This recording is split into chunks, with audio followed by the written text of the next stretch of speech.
भारत, नेपाल के अलावा वो तीसरा देश कौन सा है जहां 50% से भी ज्यादा रहते हैं हिंदू?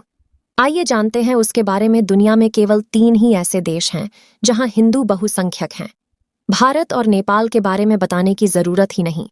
इन दोनों देशों में हिंदुओं की आबादी 80% या ज्यादा है, लेकिन एक देश और भी है जहां हिंदू मेजॉरिटी में है। दुनिया में 3 ही ऐसे देश हैं जहां अब हिंदू बहुसंख्यक हैं। 2 के नाम तो आप जानते ही होंगे, ये भारत और नेपाल हैं। तीसरा देश कौन सा है? ये देश अफ्रीका महाद्वीप में है, लेकिन भारत से इसका नाता 200 सालों का तो है ही। इस देश का नाम मॉरीशस है, जहां हिंदुओं की आबादी 50% से ऊपर है। मॉरीशस में जब वर्ष 2011 की जनगणना हुई तो हिंदू कुल आबादी का 48.5% थे। अब उनके बारे में माना जा रहा है कि वो 51% हो चुके हैं। वर्ष 2020 के एक आंकलन में पता लगा कि हिंदुओं की ग्रोथ रेट वहां 2.1 की है, जो यहाँ की दूसरे समुदायों की आबादी से ज्यादा तेज है। यहाँ बहुत से मंदिर हैं। ये बड़े और स्थापत्य की दृष्टि से खूबसूरत हैं। कई मंदिर समुद्र तट पर हैं। मॉरीशस में हिंदुत्व की शुरुआत गिरमिटिया मजदूरों के जरिए हुई, जिन्हें अंग्रेज खासकर ईस्ट इंडिया कंपनी के राज में काम करने के लिए मॉरीशस में लाया गया। ये मजदूर आमतौर पर बिहार, उत्तर प्रदेश, मध्य प्रदेश, झारखंड, महाराष्ट्र, तमिलनाडु, तेलंगाना और आंध्र प्रदेश से लाए गए थे। ये ब्रिटिश बागानों में काम के लिए लाए गए, इसके अलावा गन्ना और तंबाकू जैसी फसलों की पैदावार के लिए। मॉरीशस अब अफ्रीका महाद्वीप का ऐसा देश बन गया है जहां सबसे ज्यादा भारतीय रहते हैं। आबादी के प्रतिशत के लिहाज से ये भारत और नेपाल के बाद तीसरा ऐसा देश है जहां हिंदुओं की आबादी 50% से ज्यादा है और बहुलता में है। वहां की कुल आबादी करीब 08 लाख है। भारत से लाए गए गिरमिटिया लोगों में मुख्य रूप से हिंदू शामिल थे, लेकिन मुस्लिम और ईसाई भी थे। वो सभी अनुबंध के तहत यहाँ लाए गए, फिर उसके बाद वो यहीं बसते चले गए। अब तो उनकी कई पीढ़ियां यहाँ पैदा हो चुकी हैं और मॉरीशस मूल तौर पर उनका देश बन चुका है। भारत से गिरमिटिया मजदूरों को पहली बार जहाज से 1836 में लाया गया। वैसे भारत से गिरमिटिया मजदूर Fiji, Jamaica, Trinidad, Martinique, Suriname और दूसरे देशों या द्वीपीय देशों में भी ले जाए गए।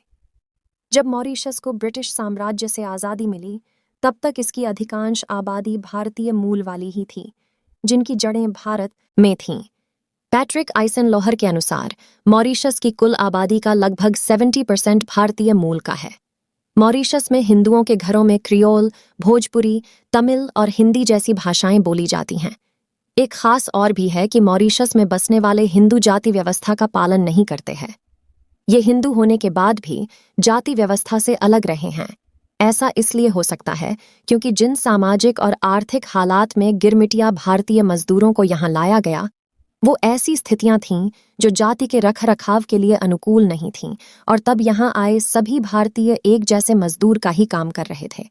फिर उन्हें ये भी महसूस हुआ कि भारत जैसी जाति व्यवस्था फिर यहाँ गलत परंपरा को जन्म देगी।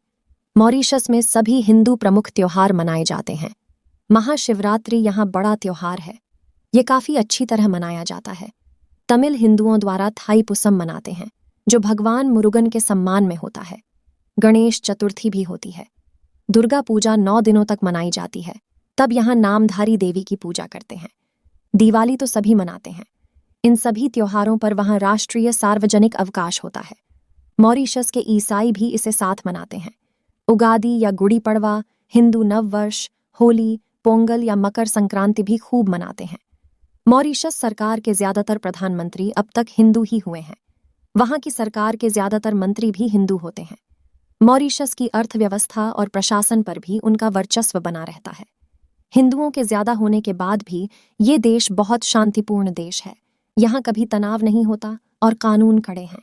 यह एकमात्र अफ्रीकी देश है जिसे लोकतंत्र सूचकांक में पूर्ण लोकतंत्र के रूप में स्थान दिया गया है। मॉरीशस अफ्रीका महाद्वीप में मानव विकास सूचकांक में बहुत ऊंची रैंकिंग वाला अकेला देश है। विश्व बैंक उसे उच्च आय वाली अर्थव्यवस्था के रूप में वर्गीकृत करता है।